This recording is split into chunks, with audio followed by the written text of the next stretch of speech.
Seja bem-vindo ao mundo marcial.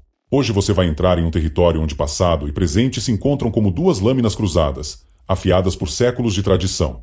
A história que você vai ouvir agora não pertence apenas a um estilo, nem a uma escola, nem a um país.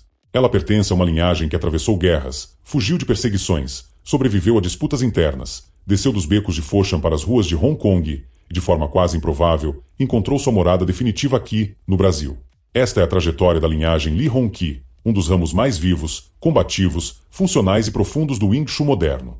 Uma linhagem formada pela mão de Ip Man, moldada pela pressão brutal de Dan Liang, lapidada por Ho Ka-ming e refinada por um jovem que deixaria sua marca no mundo marcial, Li Hongqi. Antes de seguir em frente, um aviso importante. Este conteúdo é para fins educacionais, de preservação cultural e análise técnica.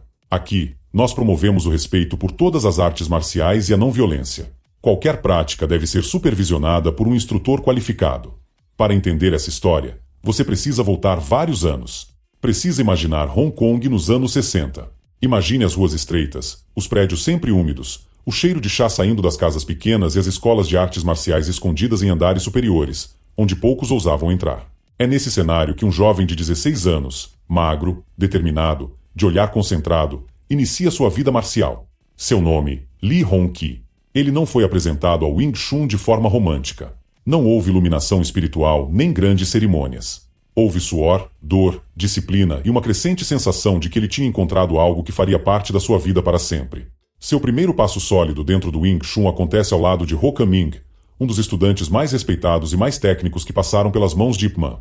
Ho Ka-ming era meticuloso, detalhista, quase obsessivo com precisão. Nos treinos, cada golpe era analisado, cada postura era corrigida, cada movimento era repetido até que corpo e mente se tornassem uma coisa só. E o jovem Li Hongqi absorvia tudo. Era como uma esponja. O que Ho Ka-ming explicava, ele colocava em prática. O que Ho Ka-ming demonstrava, ele estudava até o músculo entender. Esse início de jornada plantou nele uma base sólida, fundamental, que guiaria seu entendimento técnico para o resto da vida. Mas o Wing Chun da linhagem Li Hong que não nasce apenas dessa base. Ele nasce da experiência direta com a escola de Ip Man. Sim, Li Hong que esteve lá. Frequentou o círculo da escola enquanto Ip Man ainda estava vivo. É verdade que Ip Man já enfrentava problemas de saúde e não dava tantas aulas como antes. É verdade que quem conduzia muitos dos treinamentos eram alunos experientes, homens como Wong Chunliang, como Lok Yu, como outros discípulos dedicados. Mas é igualmente verdade que aquela atmosfera, a energia, a pressão, a responsabilidade de carregar um sistema tradicional, formou a identidade marcial de Li Hongqi. É importante imaginar essa cena, uma sala apertada, com chão gasto, onde jovens treinavam repetindo movimentos até a exaustão.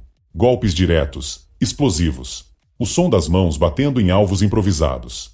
O Chi Sao ecoando como um diálogo físico entre dois corpos em tensão.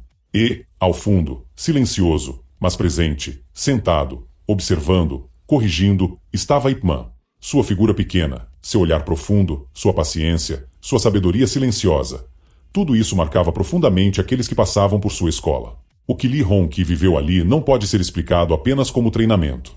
Era convivência com o legado. Era tocar a fonte. Após o falecimento de Ip Man, em 1972, o mundo marcial chinês entrou em uma espécie de turbulência. Muitas linhagens começaram a se fragmentar. Disputas internas se espalharam. Nomes começaram a aparecer reivindicando ser guardiões da verdadeira essência. E no meio desse caos técnico e emocional, Li Hongqi mantém uma postura em comum. Ele continua estudando. Continua treinando com outros mestres. Não se apega à disputa, mas à arte. Treina com Ying Qiang. Treina com Kusang. Treina com Ying Kempo. Cada um deles carrega um pedaço da herança de Ip Man, uma peça do quebra-cabeça. E Li Hongqi vai reunindo tudo. Mas a grande virada, o ponto decisivo, o momento que molda o Wing Chun que ele transmitirá ao Brasil, vem mais tarde.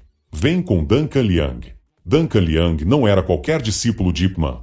Ele era um dos mais respeitados em combate real. Era conhecido pela sua dureza, pela sua pressão, pela sua sinceridade brutal. Não havia cortesias, não havia floreios, não havia formas vazias. Ele acreditava que o Wing Chun era a arma. Pura, direta, frontal. E Li Hong que decide treinar sob sua tutela. Decide viver com ele. Decide que, para entender o verdadeiro Wing Chun, precisa passar pelo fogo. O que acontece nesse período é a transformação que muitas linhagens não conseguem nem imaginar. Os relatos falam de treinos de 10 horas por dia, de repetição incessante, de Chi Sao que terminava com braços doloridos, ombros queimando, pulso latejando. Duncan Leung corrigia no impacto.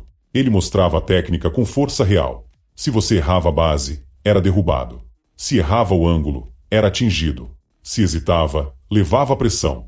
Esse treinamento não apenas aperfeiçoou as técnicas de Lee Hong-ki, ele mudou sua visão sobre combate. Mudou sua visão sobre o que Wing Chun deveria ser. Mudou sua postura, sua leitura, sua biomecânica, sua agressividade, seu entendimento da linha central. Foi nesse período que nasceu o estilo de Wing Chun que o Brasil viria a conhecer. E então chega o ano de 1979. Lee Hong que desembarca no Brasil. Um país completamente diferente da Ásia. Um país sem a mesma cultura marcial. Um país onde poucos sabiam o que era Wing Chun. Mas ali, nesse território desconhecido, Lee Hong que enxergou um novo começo. Ele abriu escolas. Ensinou em diferentes estados. Formou instrutores. Influenciou gerações inteiras. O Brasil se tornou, para ele, um lar. E ele, para o Brasil, se tornou uma referência. Mas o que exatamente define o estilo que Lee Hong que trouxe? O que torna essa linhagem tão única? Primeiro, a funcionalidade. Para ele, cada movimento precisava fazer sentido. Não havia passos supérfluos, não havia enfeites, não havia adaptações cinematográficas. Wing Chun era direto, linear, avançador, um sistema que controla o centro, destrói a estrutura do oponente e não recuar. A linhagem Lee Hong que carrega em seu DNA essa pressão contínua herdada de Duncan Leung. Um ataque que não espera, uma defesa que avança, uma postura que não cede espaço. Segundo, a biomecânica refinada. Lee Hong que não acreditava em força bruta, acreditava em estrutura. Era através da base correta, do alinhamento ósseo, da transferência de peso, da economia de movimento, que se gerava poder real. Ele explicava que o corpo precisava estar relaxado para ser rápido, mas firme para ser eficiente. Essa dualidade, relaxamento e rigidez, era a marca da sua técnica. Terceiro, o Chi Sao. Na linhagem Lee Hong Ki, o Chi Sao não era um exercício suave. Era a guerra controlada. Dois corpos colados, conversando através da pressão. Cada micromovimento revelava intenções. Cada variação de força era uma mensagem. O aluno precisava aprender a sentir antes de ver, a reagir antes do golpe nascer. Era no Chi Sao que o lutador era criado. Era ali que reflexos se tornavam instintivos. Era ali que o Wing Chun deixava de ser forma e se tornava sobrevivência. Quarto, as formas tradicionais. O Siu Ning Tao, na linhagem Lee Hong Ki, era tratado como a raiz energética da arte. Era lento, preciso, meditativo, mas ao mesmo tempo funcional. Não era memorização. Era construção corporal. O Shan Qiu trazia movimento, ponte, transição. Era a ligação entre dois mundos, o interno e o externo. Já o Biu Ji, a forma avançada, era onde se acessava o que existia de mais perigoso: recuperação de estrutura, velocidade máxima, linhas longas, ataques inesperados. Era a forma que não admite erro. Era o último recurso. Quinto, o trabalho com armas. Lee Hong que ensinava o bastão longo, mas não como uma forma coreografada. Ele ensinava como uma extensão da estrutura corporal. A explosão do corpo transferida à ponta do bastão. Movimento simples, objetivo, devastador. As facas borboleta, por outro lado, exigiam frieza. Exigiam precisão absoluta. Exigiam avanço. Para ele, as facas não eram peças decorativas. Eram armas projetadas para finalizar, para cortar linha central, para quebrar braços, para neutralizar ameaças. Tudo isso feito com a mesma filosofia: eficiência máxima, mínimo movimento.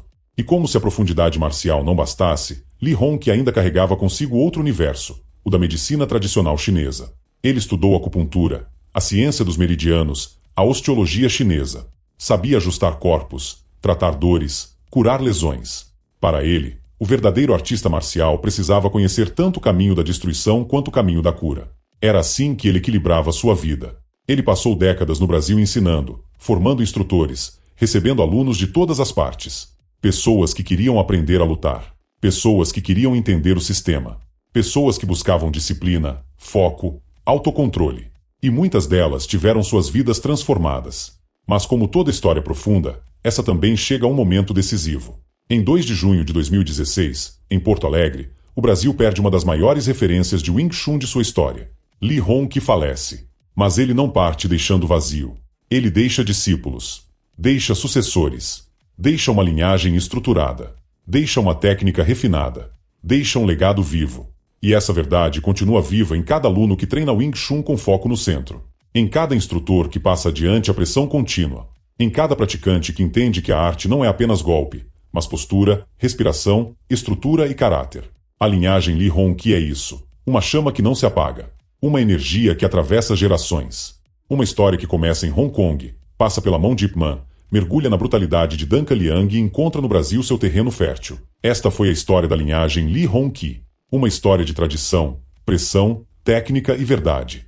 Uma história que mostra que artes marciais não são apenas movimentos, são vida, são caminho, são legados. Se quiser continuar caminhando comigo pelo mundo das artes marciais, explorando estilos raros, linhagens pouco conhecidas e técnicas que poucos têm acesso, você já sabe o que fazer. Aperta o like, comenta qual parte mais te surpreendeu e, claro, se inscreva no canal para não perder os próximos capítulos dessa jornada marcial. Até o próximo vídeo.